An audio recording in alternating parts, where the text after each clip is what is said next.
Very good. What are they? They are called Brahma Viharas. Brahma Viharas. What is the meaning of the word Vihara? Abode.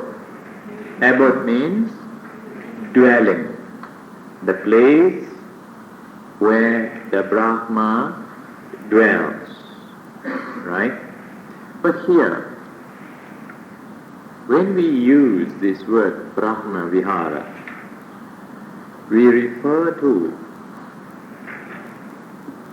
we translate, we interpret the word Brahma as sublime, sublime, sublime dwelling.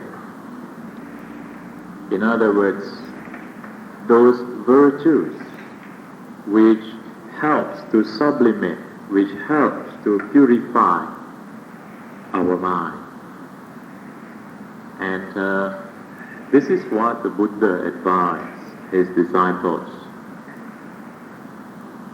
Whether those who have attained to the path of fruition or not, the Buddha advised them to practice these 4 virtues. What are these 4 virtues? Very good. Metta, Karuna, Mudita, Upekha. Metta, Karuna, Mudita, Upekha. Have you got all the words?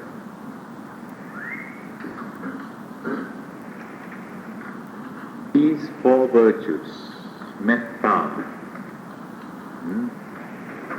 I think you all have heard this word again and again. What is the meaning of metta?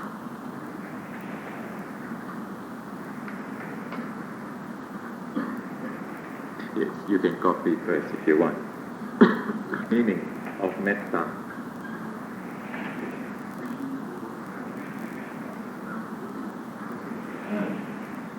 Good. Metta is the wish. It's a wish for the well-being of all. The real metta is the wish for all beings to be well and happy. All beings, all sentient beings. No?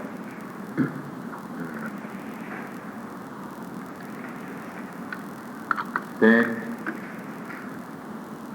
why should we practice metta? What does it do? How does it sublimate our mind? Yes, that's right.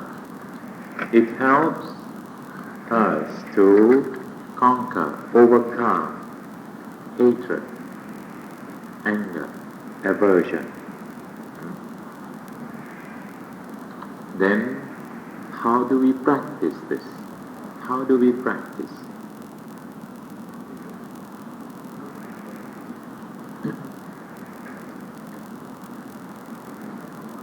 Observe first precept. Yes, someone?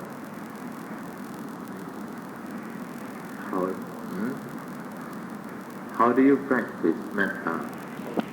Yes, the practice of metta should begin with oneself.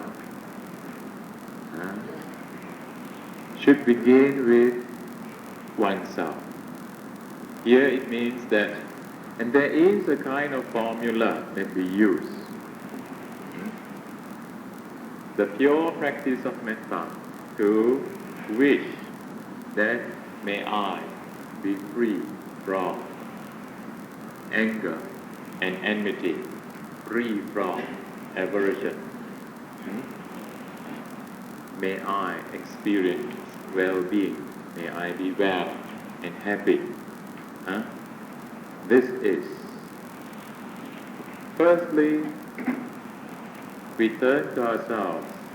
So in other words here, we direct that loving kindness to oneself.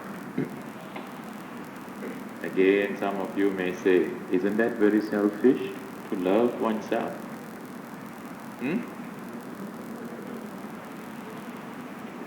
What is the real meaning of this?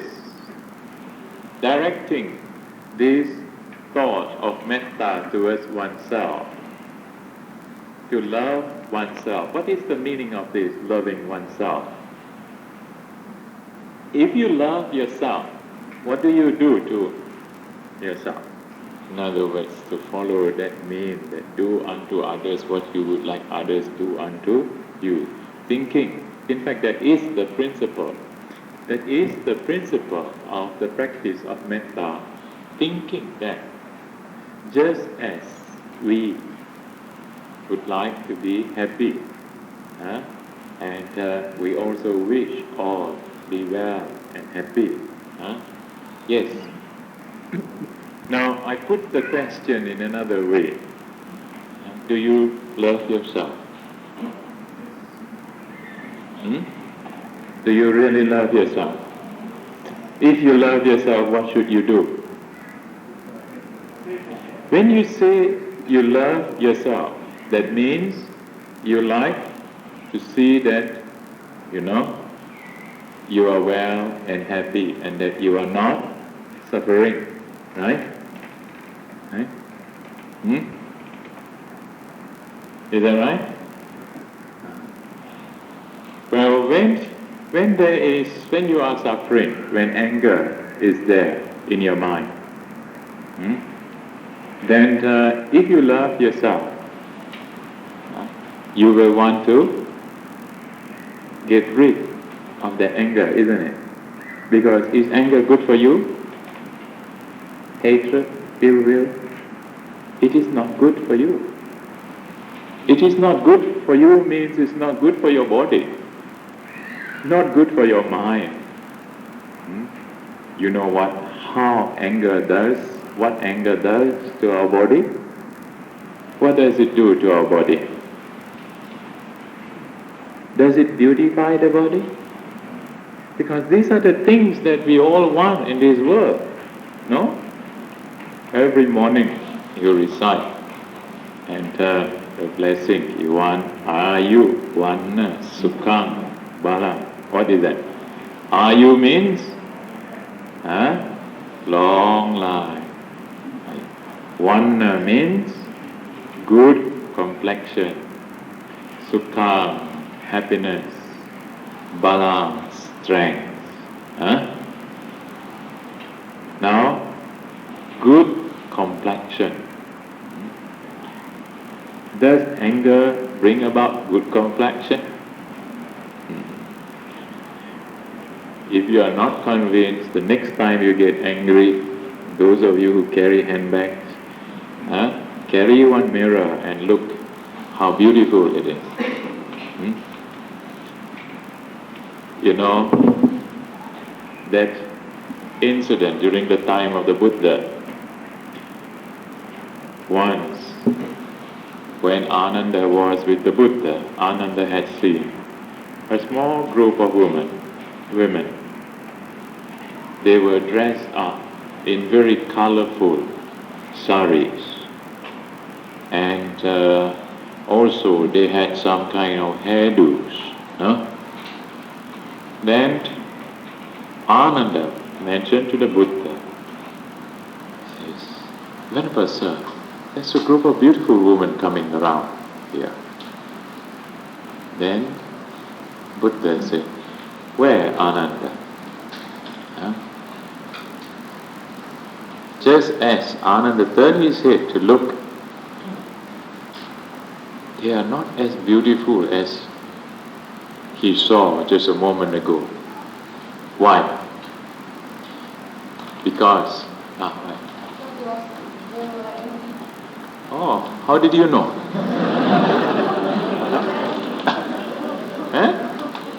Oh, yes, that is true. Because while they were walking, they started to tease one another. And in the process of teasing one another, they got angry with one another. And then their face turned, changed colors, and like monster. Huh? So when Buddha turned, he says, where is the beauty? Then Ananda says, it's true. Huh? Then the Buddha said, no, don't judge the beauty only by the dress, by the superficial, by the color that they put on, by their hairstyle. You cannot judge them. You judge the beauty through the virtues, So when you cultivate this virtue in you, naturally you become radiant, and no need to put on that so much of makeup to look beautiful, the natural way to beauty. So you can learn this way. Beauty culture. And through the cultivation of these virtues.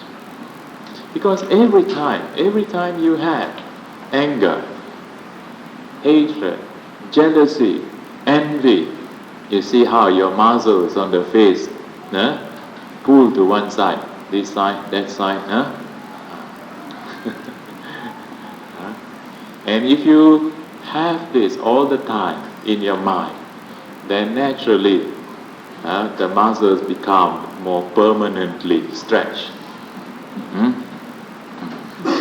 So you can unstress it. You can by the practice of loving kindness, metta. When you wish yourself well and happy, then you will look after yourself. Looking after yourself means so that you don't get angry, you don't suffer. That means, why do we suffer? Because of whose action? Because of our own actions. That's right. You have studied karma, rebirth. We are the result of our past thoughts, speech and action. Because of our actions. Because of the unwholesome actions, we have to face the consequences. So when we wish ourselves well and happy, then in order to be well and happy, we naturally will observe certain principles, certain discipline to prevent ourselves from having to see the unwholesome consequences. That is how we will keep our precepts well and develop the mind. So first towards oneself, and then we radiate it towards others. Because if your mind is still angry, can you give loving kindness to others? Cannot. You have to calm down your mind, and then you can radiate metta to others. Then you wish all beings be well and happy. The real metta, actually, it has no barrier. This love which we call, it has no barrier. That means it is not only confined to your members of your family, relatives, your friends only. Understand? I think many of you, when you have, you would have learned. I learned this practice when I was young, not having heard this word metta also. My grandmother used to tell me how to pray, and go to the Buddha and the other gods, devas, deities, and pray to them. And every day she tells me to pray. First, Some people also come here and ask, how to pray. Huh? This is how you start praying. First you pray that may I be well and happy. Huh? May I be free from whatever sickness I have. May I have good fortune. Right? And then after that,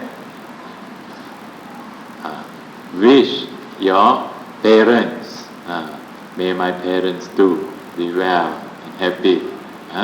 That's what you say.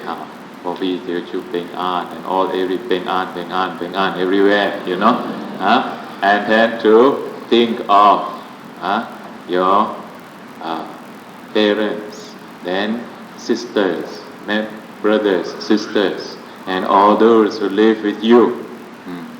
But my grandmother taught me only that, to think first of all at home, wish all well and happy. That is how we start there. But we should not end there. That is also a kind of selfish love. Just within the family only. But we have to start somewhere.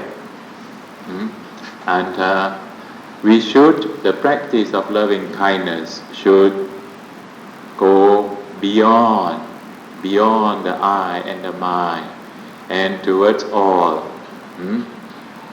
So, in the systematic practice of metta, we first try to develop, after calming down ourselves, we try to recall to mind of someone whom we have love and respect and trust for. And not to those whom we are very emotionally attached. If you radiate it to your special boyfriend or girlfriend, then your mind just focus there and then finish. No more, don't think of others already. Then that practice, that metta, can lead to the near enemy of metta is prema. It leads to passion, the arousal of passion.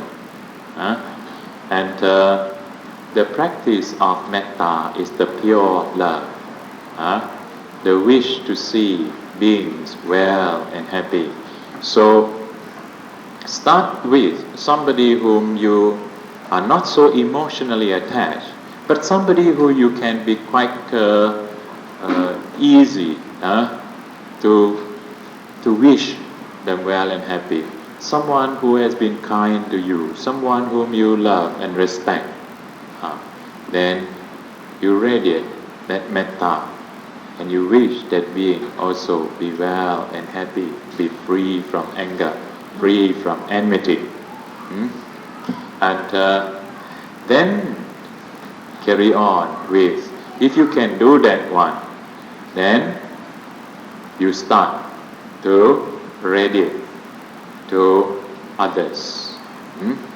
And you start radiating to those whom you do not know also. A neutral person. Can you radiate to a neutral person? Persons whom you do not know. Can you wish them well and happy? You try. If you can, then if you are able to send out your thoughts and to wish them well and happy, then the next step is what? Then you can try even to your enemies, those who are hostile to you, those who are unfriendly to you.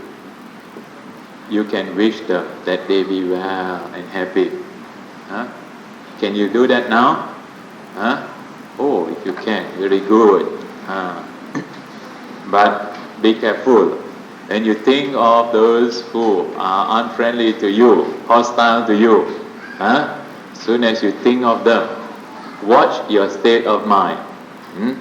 See whether your state of mind is quite comfortable or whether you are at ease with that person in your mind.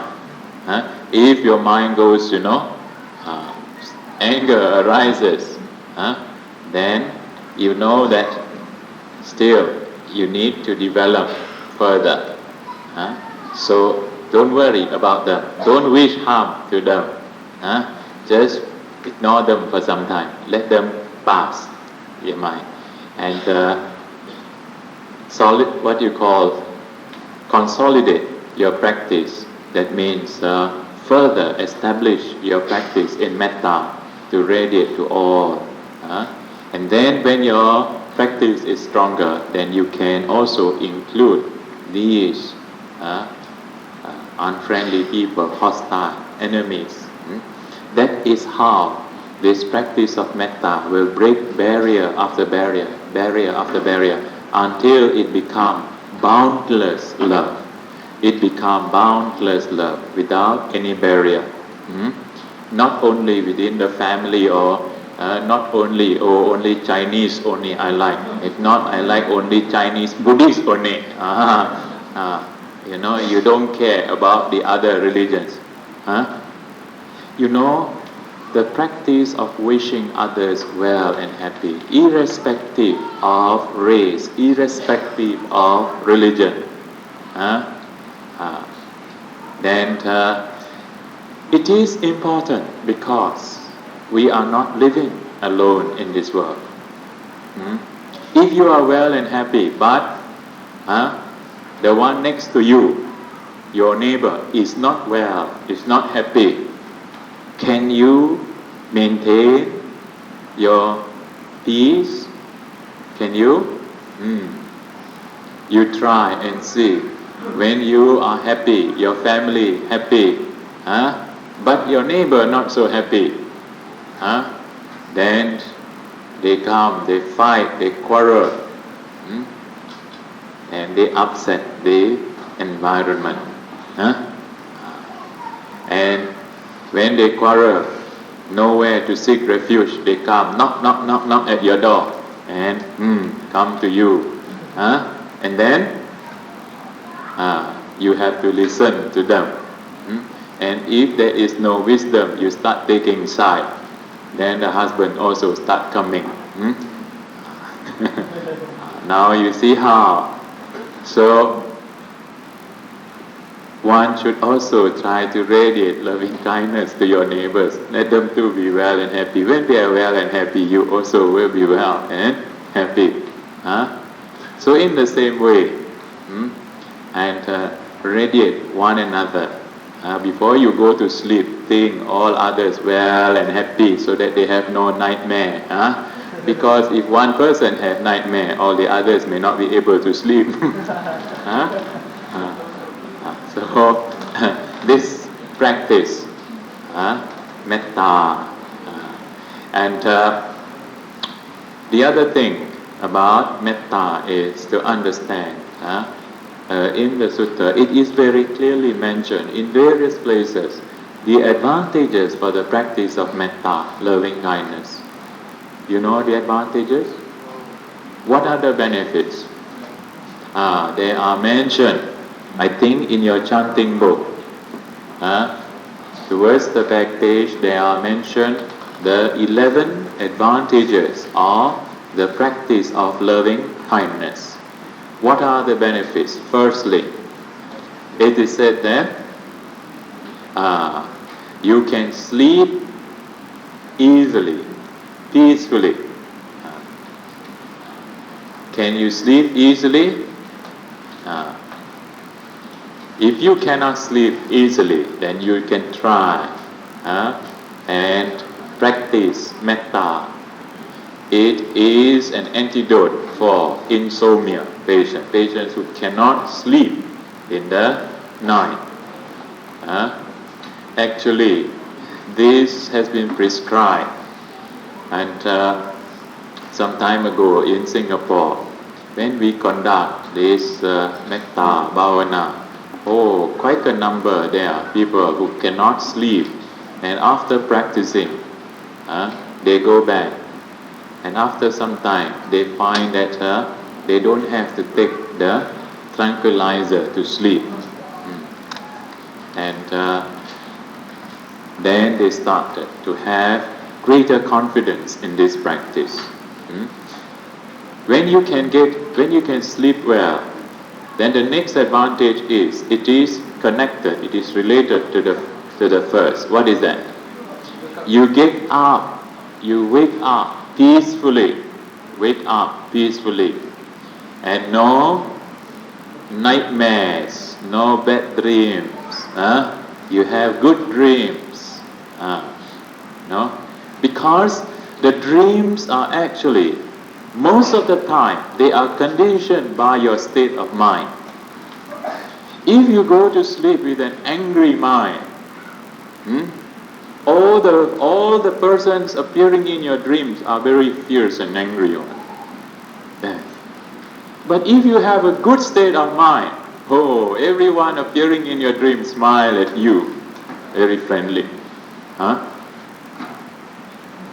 Your mind conditions this. If you have fear, then it also conditions your state of mind. Then what are the other benefits? Pleasing to others. Human beings like to associate with you. Not only human beings, certain non-human beings, devas, deities also like to associate with you. Then there is good complexion, radiant, and your mind, you can concentrate easily, easy to concentrate. That's another advantage.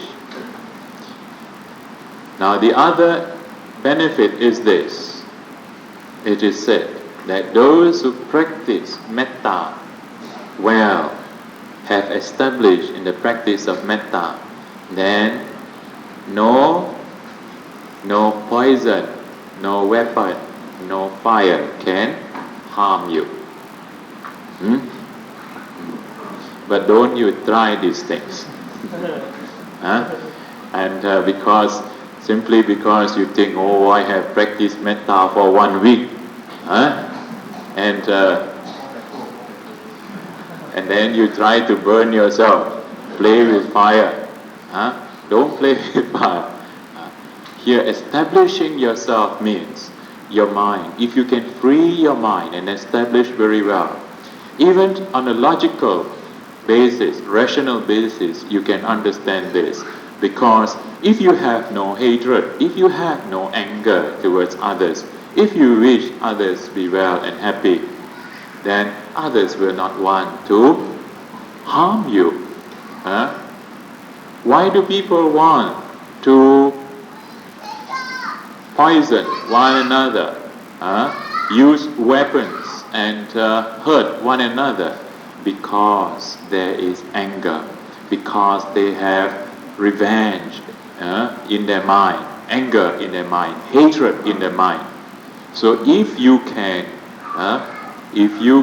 neutralize, if you practice metta strong enough and you can neutralize their anger, then you can be free from these dangers. And so much for the benefits while you are alive. The other benefits is with regards to the dying moments, that those who practice metta can die peacefully with unconfused state of mind. And with that unconfused state of mind, that will condition a good birth. So these are the advantages of the practice of metta, loving kindness. And in your day-to-day life, when you go back after the novitiate program, or no need after novitiate program, afterwards, tomorrow, when you get upset with somebody, what do? How do you practice metta? But don't do it aloud. He's already angry and you look at him and say, may you be well and happy. Yes, he will get more angry. And so what do? What do? Smile. Smile also is dangerous, no? So you look quietly, calmly in your mind, but calm down your mind and tell yourself what? Because it is quite natural. If somebody is angry around, you also will be influenced. You also will be upset. Have you got this experience? Yes?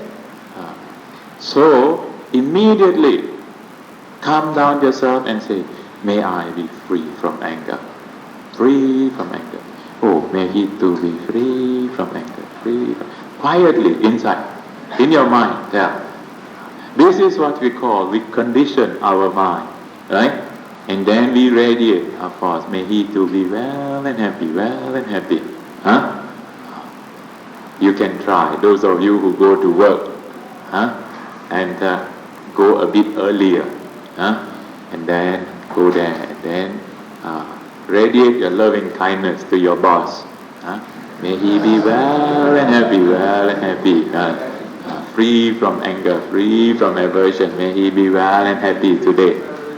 Every day you get bonus. Yes. Not every day. Now this is the season to do metta, real metta, Yes. Instead of 1 month bonus, they may give you, they may consider 2 months bonus, So if you give metta, if you practice metta to the devotees, they may bring real bonus for you.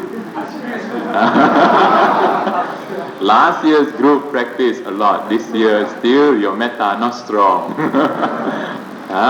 So when you practice, this is how. If you practice, and it is a very practical thing, then you should try to arm yourself with this. No need, there are all kinds of tangkal, all kinds of charm. And you come, you want this charm, you want that charm, and the real charm that you can have is these things. That's why you can think of the four-faced one, Brahma. Think of the four virtues. Metta, develop that again and again. And we have told you how the experience that we had when some wild animals come, and if you happen to go to walk in the forest path, and you have fear in your mind, you fear of snake, you fear of wild animals and all that. Before you walk on that path, then you must have a good, what you call good mind. But if your mind is the very inquisitive mind, and where got snake? Where? Then you are looking for it. If you look for it, you will see one. No? Yes. A number of cases. But if you tell yourself and you determine before you walk, you say, whatever beings, whatever creatures there are in this path, please make way for me to go, make way for me to walk. May no harm come to you, no harm come to me. Yes. Oh, I was practicing. Once I was walking up and down, and I was in Sri Lanka. Then suddenly one big snake, long one, just came out from nowhere. I got a shock. Then I recalled. It took a little while, to recall. Oh, what to do? Then immediately metta. Then I say, oh, please go your way. I wish you no harm come to you, no harm come to me. Go your way. And it goes its way. I just glide and goes away, like that. No? But if you panic, then what happens? That being also can sense the vibration, and they may think that it may think that somebody wants to attack. So before you attack, that creature will attack you. He wants to attack first. So relax, calm yourself down. Even if they bite you, if you have accidentally stepped on it and they bite you, then what do? You tell sorry. No, now they have bitten you already. What do? Don't panic. Make the determination. If it is true, with all the good actions that I have done, may I be free from this. And tell yourself, if it is true that if in the past I have done this thing to you, then I will face it. And keep yourself calm. Be calm. Because when you are agitated and the fear, panic, then the blood will rush, and your heart will pump very fast, and then the poison will come up very quickly. So if you can calm down yourself, breathe in, breathe out, calm down your mind, and then just walk slowly outside. Okay, no problem. Then you can seek assistance. Because a lot of things also depend on our karma when we think about our karma. Once there was this monk, and he was meditating in the forest, and then he went in a cave, and he smelled in the cave there is a very strong smell, like the smell of urine. You know what smell it is? Yes, that's right. And then very strong smell. Then just then he saw the tiger on it, crawl up. And the tiger looking at him face to face, gloom, fear risen his mind. And then what did he do? What did he do, you think? No. He started to talk to the tiger, calm down his mind, and then he talked to the tiger. Then he said, he said that, he says, you should not, you know why you are born as a tiger? Because of what you have done in the past. And when his mind is calm, then he said this. He said, do not hurt me, don't harm me, allow me to practice. When I practice well, then I will teach you. If you hurt me, if you harm me, that will be your bad karma. No, he said something like this. He said it in Chinese, you see. It's a Chinese monk then. And then this tiger, as if he understood this, and then he walked away, and then turn back again, and come back and sit nearby that place. Then he practiced. Then this monk had confidence now. Oh, now he will listen to me. Then he practiced well. And we met one monk. And we asked this monk also, who have got experience living in the thick jungle. And he told us, if you see tiger, you must make the determination of what you call truth. That means you must declare that They are by your practice, whatever goodness, whatever good qualities that you have practiced. You say that by this truth, may no harm come to me, like this. Make that determination. Then they will, because of metta work for some animals, but some animals require another kind of determination, another kind of practice. So elephants, you can give metta, they will be very tame. Others, you make the act of truth. You can make the act of truth if you have practiced some virtues or observed the precepts, and then you say, I have been observing these precepts for so long. By this truth, may no harm come to me. Like that. Then you can give metta, then they will go away.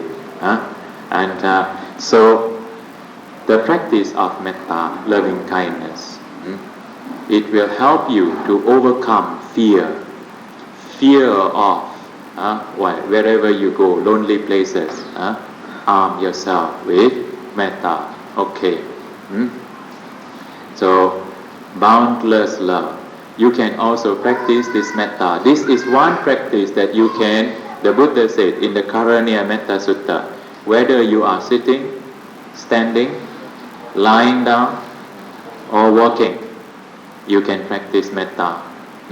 While you are waiting for bus, you can wish them be well and happy, well and happy, well and happy. Once I remember when I was in the States, one old woman was telling me, when she drove me around, she tells me, oh, nobody comes near to my car. I say, how come? She says, before I start driving, I put an aura around my car that, that no one come around me, that may they all go their own way, be well and happy.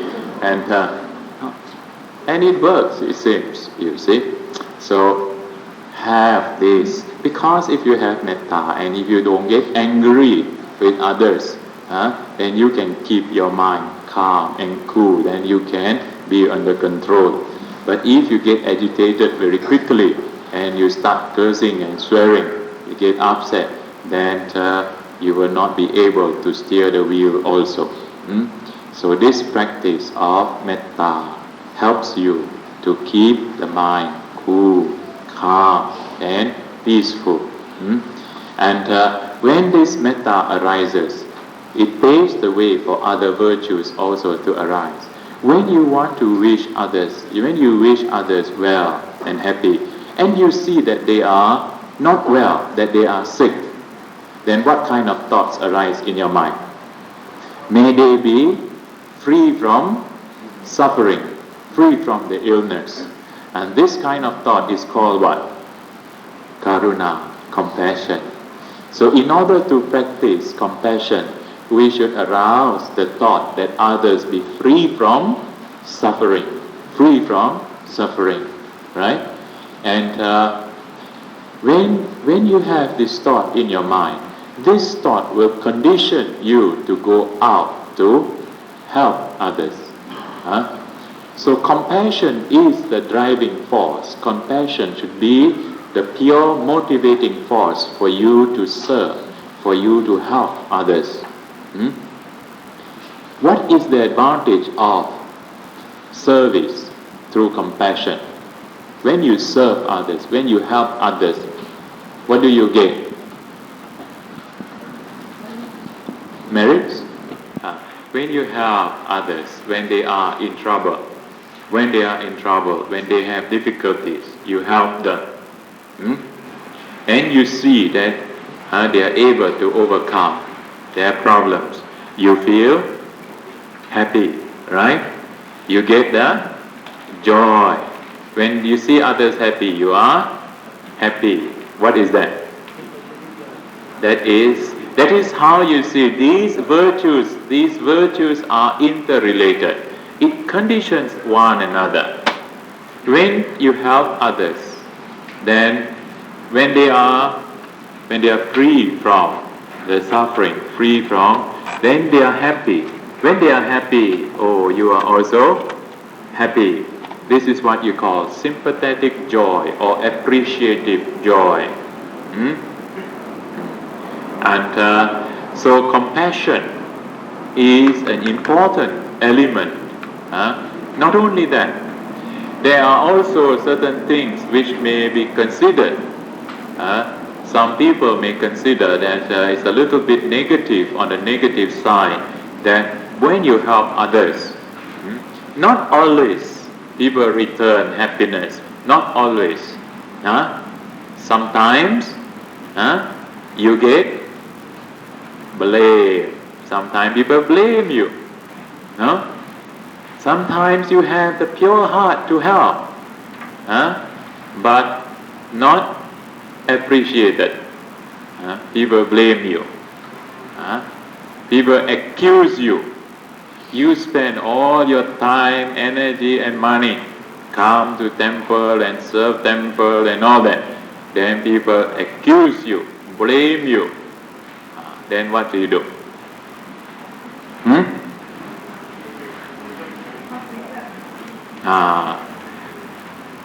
What is this?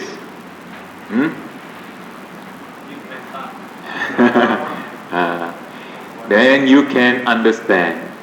You can understand the nature of what? The nature of good actions. That good actions alone is not enough. Also not good enough. Then you will want to purify your mind. And when you go out to help others, naturally you will see everyone in this world have some problem. Anyone here have no problem at all? No problem, no sickness? If you carefully, they may put on the smile and very calm and peaceful, all under control. But when the calmness goes away, then you will see, they will have stories to tell you. So when you give a helping hand to others, to listen to their problems, then you will begin to understand that you are not alone suffering. Others also suffering. Then you see how people suffer. Then when you want to help them, you have to develop your skills to help them, because you cannot just use the same method to help everybody. You have to use different methods, different means to help others. So in that way, you begin to develop certain skills, the art of helping others. That is why you see the symbol of, when you see the Bodhisattva Avalokiteshvara with many hands, the symbol of compassion. And in the hands they carry different weapons.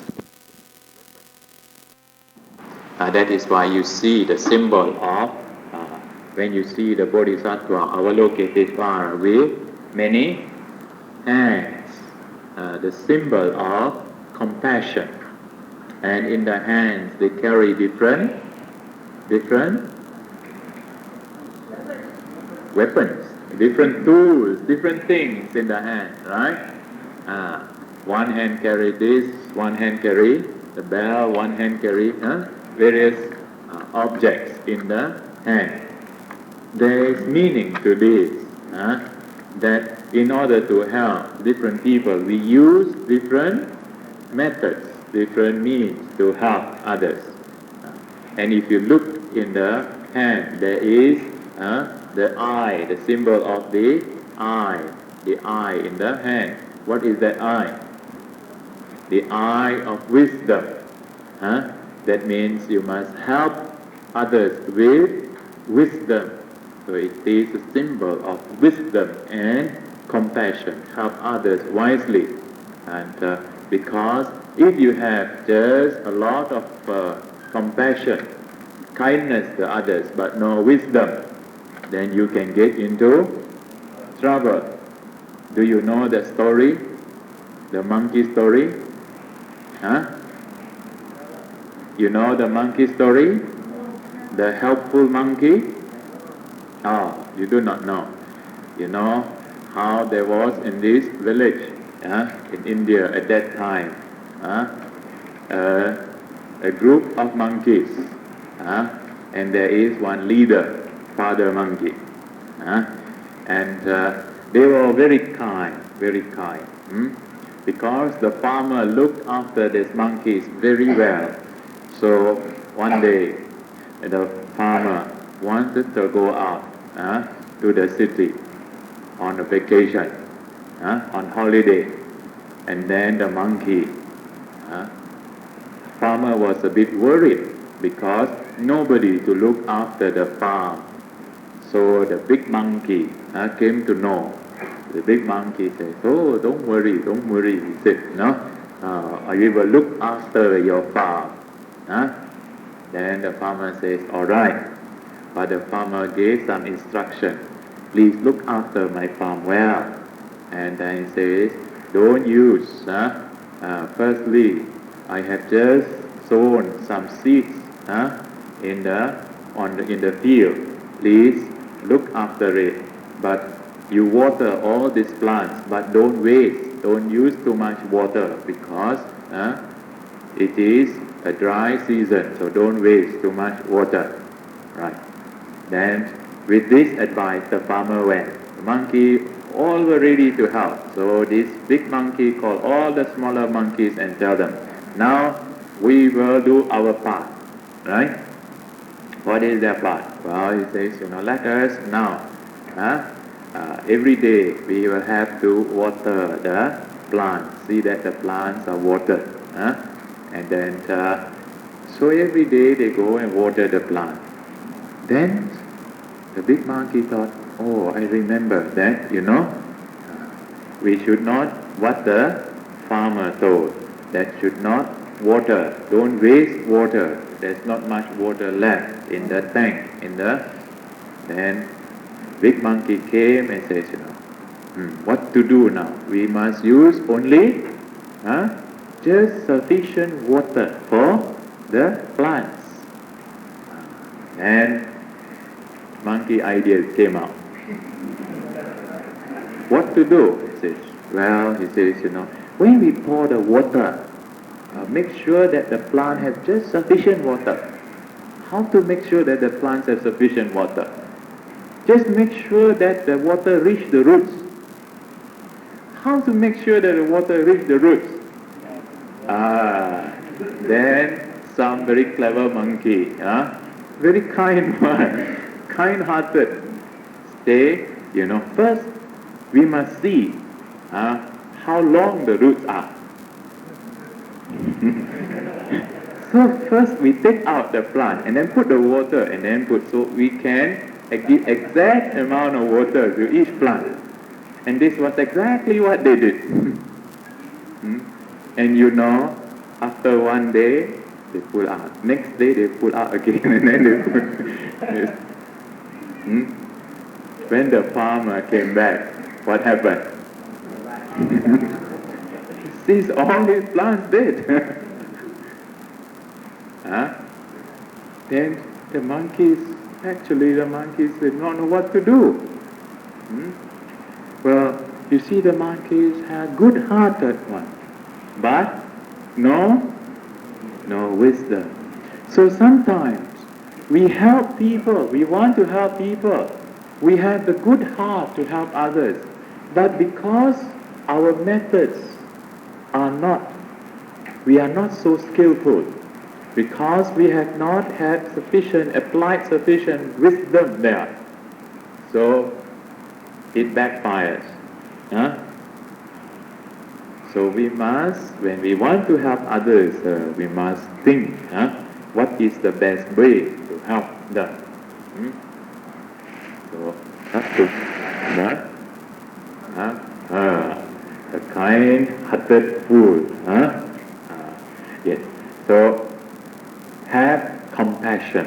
Compassion with the compassionate heart. When you think of helping others and you help others, when you see them responding to your assistance, then you get happy. That is one way of seeing how compassion conditions mudita, karuna conditions mudita, or sympathetic joy. This sympathetic joy means more than that. It means that you are able to become happy. You are able to be happy when you see others having certain virtues, have some good deeds, perform some good actions, that you are happy. Mudita. You see others virtuous, performing some good actions, and then you feel happy. Do you feel that? That is what you call mudita. That is sharing the joy of others. Because when others perform good action, they are happy. You are also happy. And this is the practice of ringing the bell, Sometimes the bell, the temple bell, we ring the temple bell for various purposes. But one of the purposes why we ring this bell, especially when there is some, when devotees come during the puja to do the offerings, to make merits, do some good actions, then they ring the bell. Why do they ring the bell? Let them remember, is it? Oh, I see. That is one way also, but what else? Why so loud? That's right, that's right. I observed this once when I was walking in the paddy field, and in Sri Lanka, when I visited one temple monastery in the village, and while walking, I heard the temple bell ringing, and then suddenly I saw in the paddy field, they were harvesting, the farmers were harvesting, and they stopped, they removed their hat, they removed the cloth on their head, they turned towards the direction of the temple, so with clasped hands, they say, sadhu, sadhu, sadhu. And look at that. Then I ask, why? What is then I realize that what they are doing is, because they are busy, they cannot go to the temple. But when the temple bell rings, they know that this time people are bringing offering to the monks, to the Buddha and the monks. Then they say sadhu, sadhu, sadhu. They say, they rejoice with the good action. They rejoice with the good action. They say, well done. The word sadhu can mean well done, well done, well done. Or when you receive blessing from the monks, then you say sadhu, sadhu, sadhu, means may it be so, may it be so. This is how you receive. So the word sadhu can mean well done, or can mean may it be so. So you receive it. So mudita, while you are traveling, you can have this virtue, you can arouse this virtue in your mind. When you go back, after the novitiate program, you take the bus and you go back. And this is the holiday season. And when you see the train stops at your destination, and open your eyes. Don't be in a hurry to get out, and just observe sometimes if you have to wait for the bus or wait for the train, and you see how this grandmother come from outstation, arrive in Kuala Lumpur, and then who comes to pick up? The other younger members, the son or the grandchildren come to see the grandparents. And then you see how they are happy, right? When they come together, they meet, they are so happy. How do you feel? Can you have that kind of happiness? If you have that kind of happiness, that is also because you see how they respect and they have harmony one another. So you have the kind of joy. So you have mudita in your mind. So if you have this, now what does mudita do to your mind? It helps to cleanse what? Jealousy. Issa is jealousy. Envy, jealousy.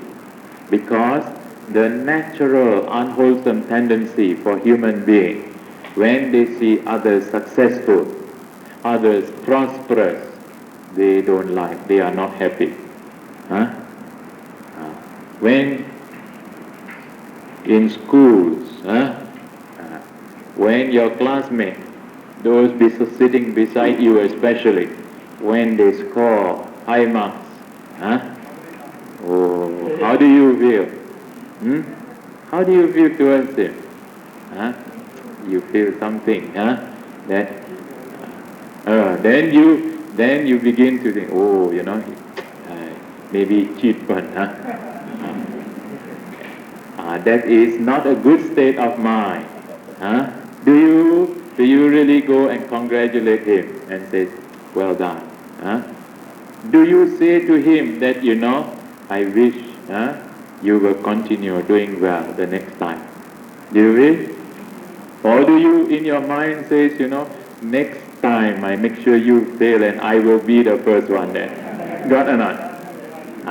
That is what you got, envy and jealousy. No good in that mind. That state of mind is not good. You must wish that others also continue. It is very difficult, but it is the only way by which we can purify our mind. We can overcome that envy, that jealousy. To see another happy and we rejoice at the happiness of them. When others are prosperous, we rejoice and we wish them the wish that they be successful. They be successful. They continue to be successful. That may they be prosperous, may they be continue to be happy and prosperous. That is the kind of wish when you have mudita. Then, just now when we talk about compassion, we did not say compassion helps to eradicate what kind of vice, what kind of defiling tendency. Selfishness and cruelty. Cruelty in the mind, some wicked, cunning thoughts. It helps to overcome that. Then the next one is the practice of equanimity, upekha. What is this upekha? Balanced state of mind. How do you maintain the balanced state of mind? You see, when you practice metta and karuna especially, we wish all beings be well and happy. All beings be free from suffering. But you go out with these thoughts, with these motivating factors, you go out and help others. But some people do not respond to your help. And despite your assistance, they still suffer. You wish them that they be well and happy, but still they are sick. Then what happened to you? What happened to your mind? When you see others cry, you also cry, isn't it? You also cry. And when you cry, can you help that person? You only help him to cry more. So you cannot help. But if you maintain you keep your mind calm, equanimous, then then you can see what is the reason. Then you can think, what is, well, if this method does not do, let me try it. I can say it like this. Huh? Because sometimes when you talk, when you want to help, you try to console this person. And instead of consoling, you give Dhamma to him. He says, why you're sick? Because of your bad karma in the past. Oh, then he gets but then you see wrong, what you call then you have to switch back. Then you must think the good things that that person has done, to see, and then you can see. So to keep the mind calm and balanced. How to keep the mind calm and balanced? What kind of thought should you have in your mind in order to maintain your equanimity? Yes. Oh, right. You should have this thing in your mind. Kamma sa kumhi. That you think that all beings are heir to their karma. In other words, you think that all beings have karma as their inheritance. In other words, whatever situation that they are in now, it is due to their karma. That will help you to maintain your balanced mind. But don't have too much of that thought. If you have too much of that thought, then what happens is, you say, well, that is their karma. So, well, I don't have to do anything. It is their bad karma. So, you see, the equanimity is placed last. It is not that kind of thought. It is after doing your best, after putting your best foot forward to help with the pure mind. And then you find that still the person still cannot respond to that help, still continue to suffer. Then you must free your mind. You must maintain that equanimity. And in order to maintain this equanimity, you think that it is, he also has his karma, right? But don't get angry with that person. For the time being, you keep a low profile. But when the opportunity comes again for you to help, you can help like that. See? So, the contemplation of karma. All beings have karma as their inheritance, as their real inheritance. That will help you to keep a balanced mind. These four, there is another explanation of equanimity, upekha. What? Equality, yes, equality in certain sense. Equality in the sense of also, you have to refer that according to karma. When you do this kind of action, anybody doing that action will reap that kind of result, right? And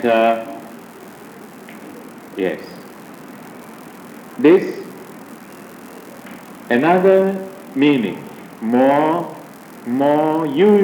common meaning of equanimity. Yes. Peace, yes, peace, but how do you practice that? In calm mind. When? What are these vicissitudes of life?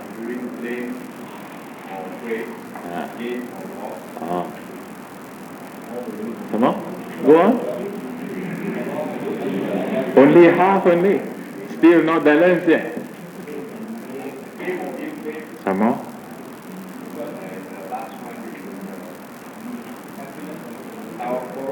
That's right.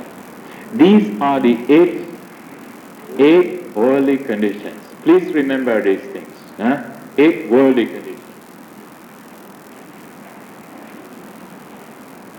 But you must have this in your mind too.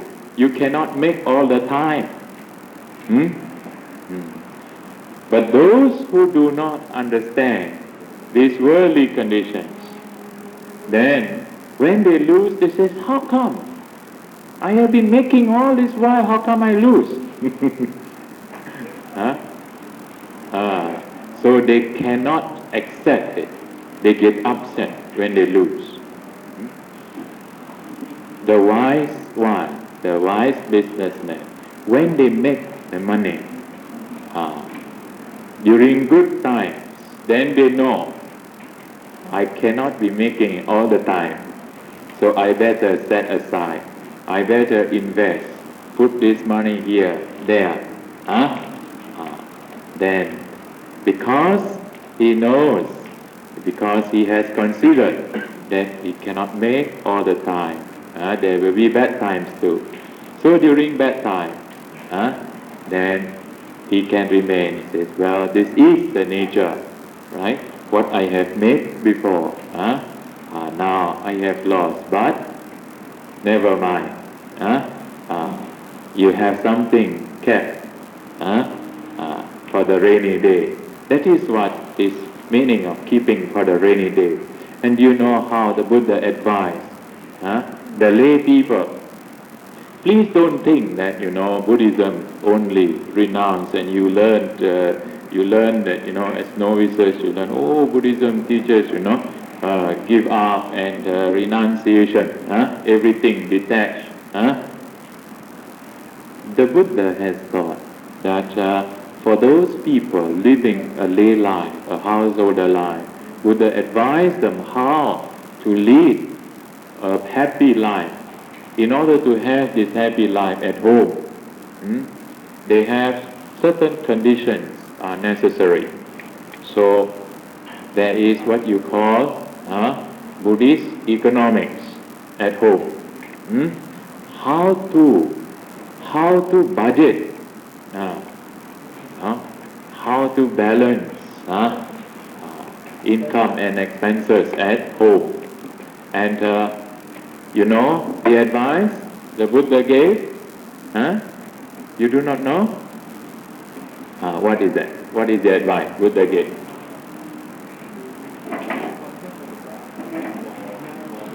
Yeah. You think only rainy day first. Yeah. And?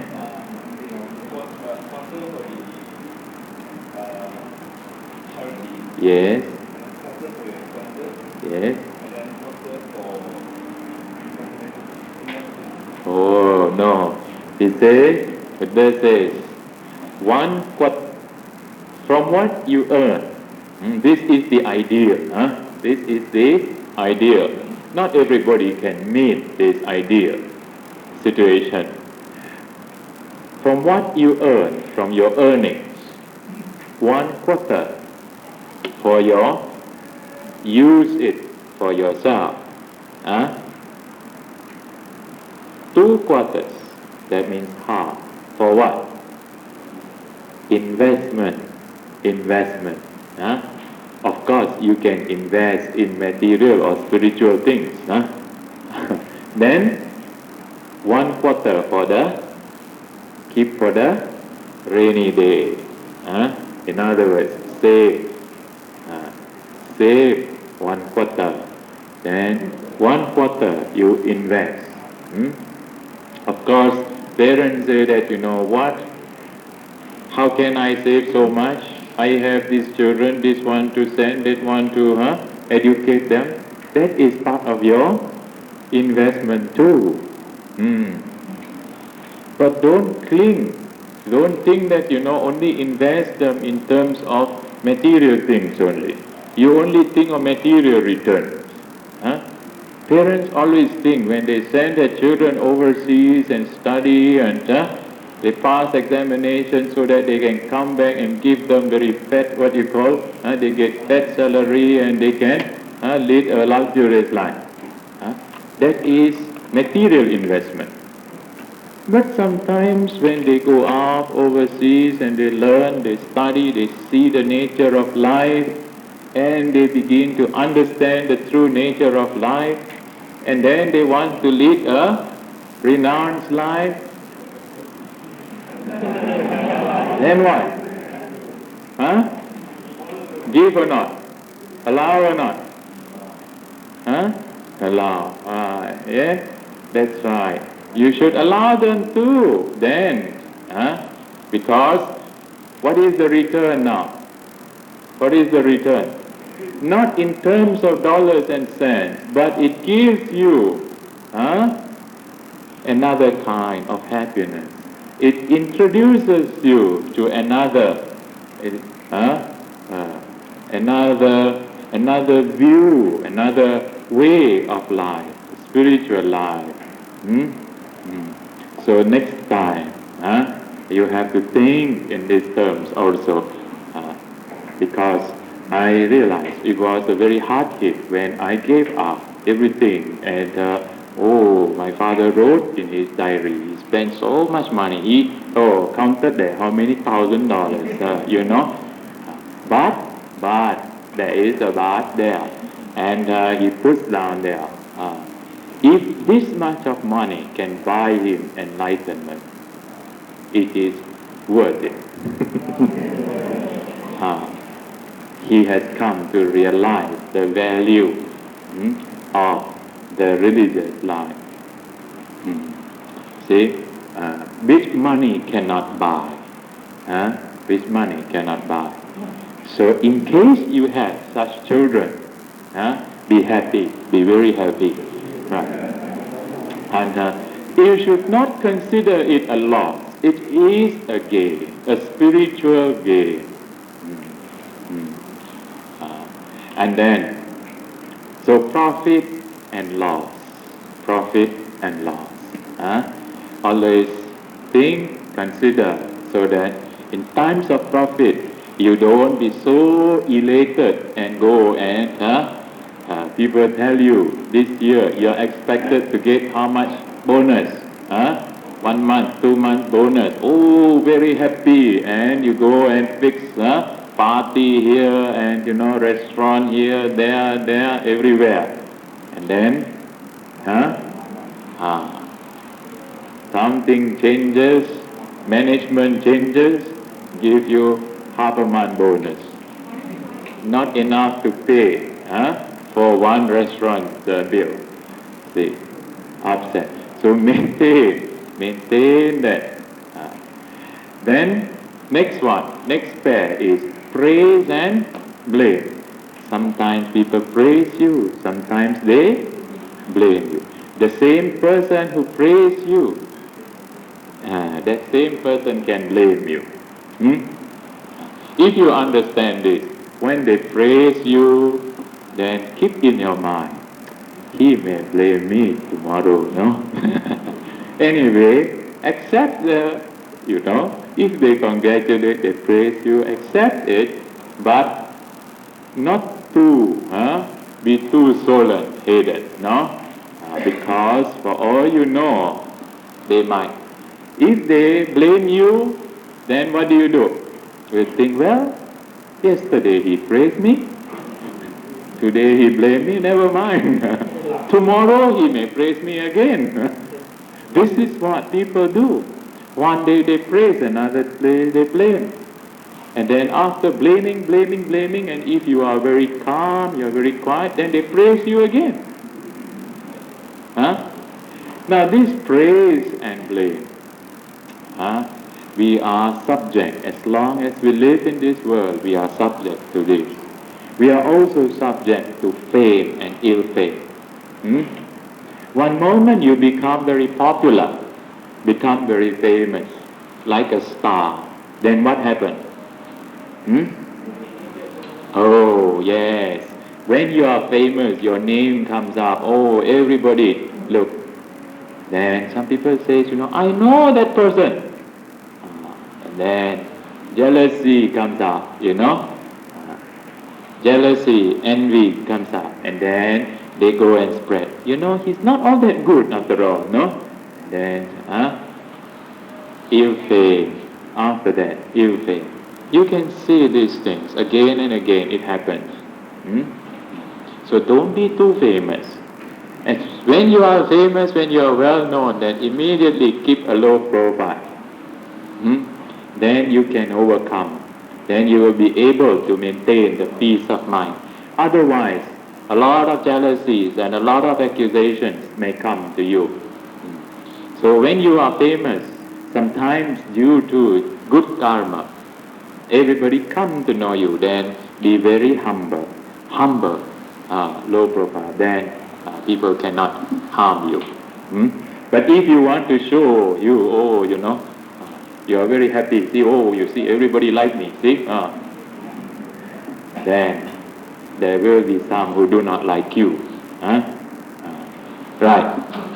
Happiness and sorrow. One moment there is happiness, another moment there is sorrow. You see, sometimes we go and see. Certain times when devotees have all kinds of problems, they come and they talk and they cry. And then after crying little while, talk something and then they start laughing. They smile and they laugh. And then afterwards, in the smile and laughter, they again cry. And then they laugh again. This is what happens in our life, no? Right? Have you seen from the little child, from the time we were young, when as a baby, we want some toys. And then we get it. We are happy, we laugh, hooray, we take the toy, throw up, and then suddenly fall down, bang, break, we cry. And then after that, mama come and pet us, don't worry, tomorrow I give you another bigger one. Oh, happy again. And then tomorrow, wait, don't have those things, then start cry again. So this is our life. And now too, some people have not grown up. They experience this.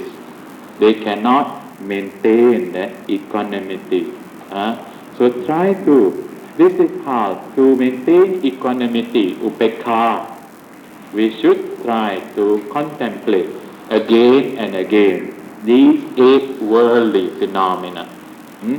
And when you contemplate and realize these are the worldly phenomena, this is how you will be able to maintain balanced mind. This is what the teachings of the Buddha is about. This is what the Dhamma is about. To understand the nature of oneself, to understand the conditions outside us. So when we can understand these worldly conditions, this is how we will not be so affected when the time comes. Now, we have a little time for you to ask questions. Just a little time for you to ask questions now. What we have talked about, the 4. Please remember these 4. 4 what? Brahma Vihara, sublime abodes. This is actually, they are abodes or vihara, dwelling place or house. In other words, they are the houses where your mind should reside. Houses where your mind should reside. And your mind must have a house too, no? Do you have a building, a house for your mind? Do you have? Do you have a building? Do you have a house, a home for your mind? Do you have? Where is your home for the mind? Is the house you live in, is it a home for your mind? How many times when you are at home, how many times is your mind really at home? Many people, especially professional people who have built very big houses, they have to work very hard to pay for the house And then what happened is, after working 8 hours a day, they go back home. Huh? The computer programmer, computer analyst, they come back home, and the wife see them, wife talk to them, talk to him, talk to the husband, but she soon find out that the husband's mind is not at home. Have you got this experience? Sometimes you talk to your father, but he is not there. His body is there. You see, his body is there, but mind is not there. Because the mind is still in the computer room. Mind is still thinking how to program that. Huh?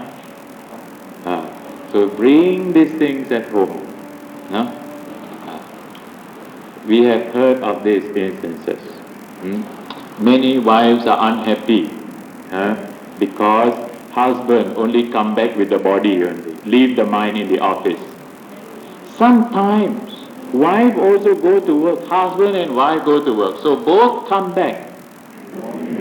Only the body come back. And the children see, of course, because the children ask, Mama this, Mama that, Papa this, Papa kick part, Mama kick part. Huh? Because Mama's mind is somewhere else, Papa's mind is somewhere else in the office. No? Poor children, So Mama plays the television for the children. That is the solution, they think. See? Bring your mind home. How to bring your mind home? The practice of mindfulness. Yes, the practice of mindfulness and awareness in what you are doing, here and there. You see? Remember how you practice mindfulness in the morning when you get up. You wash, you brush your teeth. But while you are brushing your teeth, where is your mind? Sure? Brushing? Or your mind is now wanting to sleep. Yes, gone back to sleep. Or because you are late already, so you want to go to the Vihara. Mind is out there. But when your body goes there, where is your mind? Your mind goes back to sleep. But in the day-to-day work, you see how people rush for work. They get up, brush their teeth, they think of what to eat for breakfast. While they are eating for breakfast, they think, whether they will be on time for work. So their mind is already in the car or waiting for the bus. When they are in the car, they think of their office. So their mind is in the office. When the body reach the office, the mind thinks, whether I should switch off the oven or not at home. The mind goes home again. So both our body and mind not together. So always, you see, at home, you must build a home for your mind. If you want to develop your mind, then you can try to take your mind, stay on one place, right? That is your kamatthana, your object of meditation. Your mind come back again and again to that home. That is the home for the mind. Then after that, just as you don't like to stay at home all the time, so you can go for a walk, you can go for holiday, vacation, where you can go and visit the house of metta. So you take your mind from time to time to have metta. Then the house of karuna, visit karuna house, and then give compassion to others. Then your mind is residing in that house. Then go to mudita. Share the joys. You see the children happy, be happy. Don't be, When the children are happy, you think, last time When I was their age, I never had this kind of opportunity. Now they are so happy. And now parents are very jealous. They are this kind of parents too. Huh? When they are happy, be happy. That is how you can have happiness in the home. Then, upekha, equanimity, contemplate on karma as your inheritance. We come to this world with nothing. We will go also. We come to this world with two things, not nothing, two things, good and the bad karma. We will leave this world also with only two things, good and bad karma. All the other things we leave behind. Right? So think of this carefully, and then we can adjust our life accordingly in order to lead a good, a peaceful, a harmonious way of life. And this is all what the Dhamma is for. Right. Any question? Yes. Any question? No question. Don't trouble yourself. If you have no problem, never mind. And yes. These four phases. Oh, one phase, metta. Another phase, mudita. Another phase, karuna. Another phase, upekka. Four phase. When you have these four phase, when you practice these four things, sure prosperity. No need for digit also. Everything will go on smoothly at home. Yes. That is the real prosperity. But this one, some people have gone to Thailand and stayed in a certain hotel. And then, don't tell them where to go. Then, somehow they go and pray. And then they got the numbers. Then the news spread that, oh, very good one. So everybody goes there.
Very good.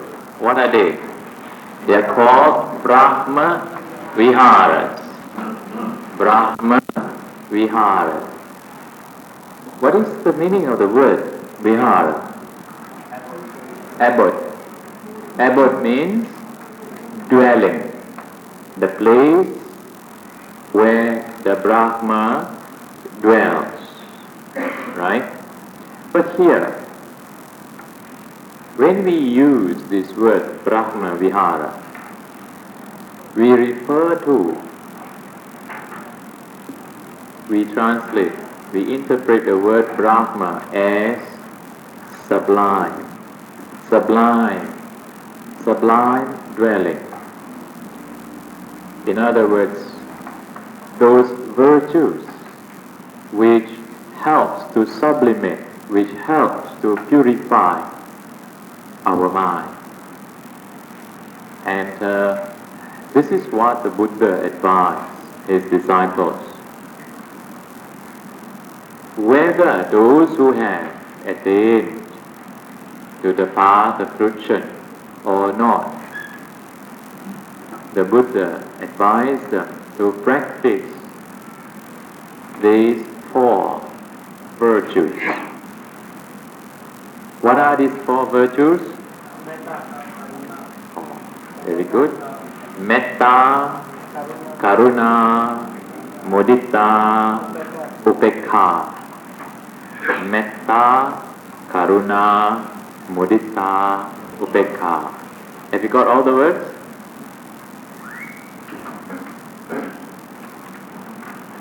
These four virtues, metta. I think you all have heard this word again and again. What is the meaning of metta?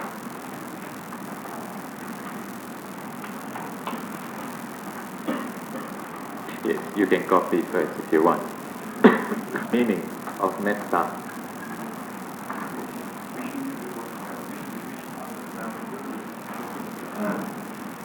Good. Metta is the wish. It's a wish for the well-being of all. The real metta is the wish for all beings to be well and happy. All beings, all sentient beings. No?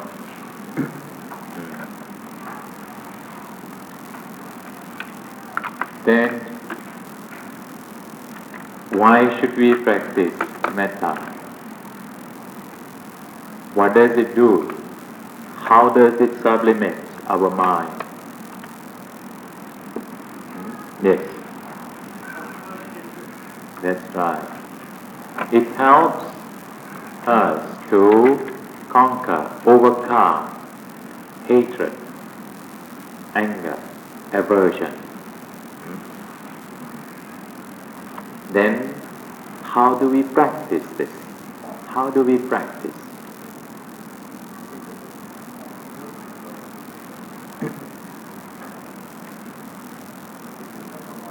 Observe first precept. Yes, come on.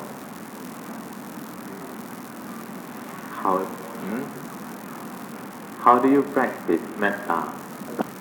Yes, the practice of metta should begin with oneself.